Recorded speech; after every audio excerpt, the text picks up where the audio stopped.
এই যে দেখছেন স্ক্রিনের উপরে, এই দুই ব্যক্তিটা কে জানেন? বাংলাদেশের 1 নম্বর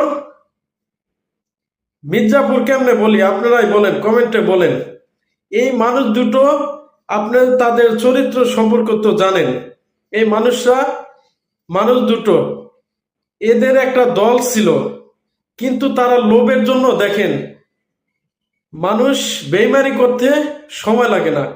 তারা কোন পর্যায়ে ছিল? জনগণের সাথে ছিল, কিন্তু তাদের বড় লোভের কারণে এবং তাদের স্বার্থর জন্য তারা যে কোনো একটা দলে ঢুকে গেল।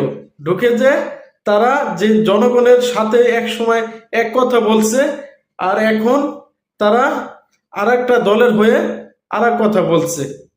এই মানুষগুলো কত বড় বেইমান দেখেন।